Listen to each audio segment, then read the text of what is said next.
এ এক আশ্চর্যকর ঘটনা, শুনলে আপনিও চমকে যাবেন। 40 দিনের মধ্যে এক কিশোরীকে 9 বার সাপে কামড়েছে।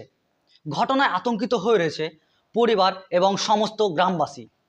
উত্তরপ্রদেশের কৌশাম্বী জেলার সিরাথু তহসিলি ভৈষ্যবপুর গ্রামের 15 বছরের নবম শ্রেণীর ছাত্রী রিয়া মৌরিয়াকে গত 22শে জুলাই জমিতে যাওয়ার পথে প্রথমবার সাপে কামড়ায়। চিকিৎসার পর সুস্থ হলেও 13ই আগস্ট ফের সাপে কামড়ালে তার অবস্থা গুরুতর হয়। তখন ডাক্তাররা তাকে প্রয়াগরাজ রেফার করেন, তবে পরিবার বাধ্য হয়ে বেসরকারি হাসপাতালে চিকিৎসা করায়। কিন্তু এখানেই শেষ নয়। 27 থেকে 30শে আগস্টের মধ্যে আরও 4 বার সাপের কামড় খায় রিয়া, কখনো স্নান করার সময়, কখনো আবার ঘরের কাজ করতে গিয়ে।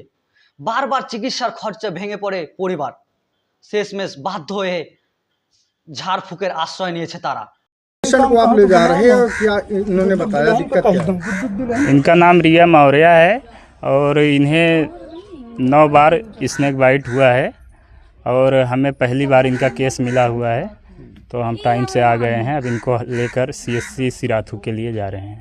क्या नाम है? अपना नाम पूरा पद पर। मेरा नाम सुनील कुमार पटेल है, मैं EMT पद पे हूँ। রিয়া জানিয়েছে সাপটি বড়সড় কালো রঙের সবুজ ডোরাওয়ালা।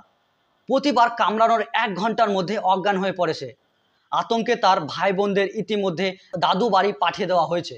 গ্রামবাসীদের অভিযোগ, প্রশাসন বন দপ্তরকে বারবার জানানো হয়েছে, কিন্তু সাপ ধরতে কোনো উদ্যোগও নেওয়া হয়নি। ফলে ভয় ছড়িয়ে পড়েছে এলাকায়। এর থেকে প্রমাণিত হচ্ছে আমাদের ভারতবর্ষের সব দিক থেকে পিছিয়ে, তার শিক্ষা হোক বা সুরক্ষা, কেননা সব কিছুতে স্ক্যাম আর প্রতারণা। কি বলেন আপনারা? অবশ্যই কমেন্টে জানাবেন।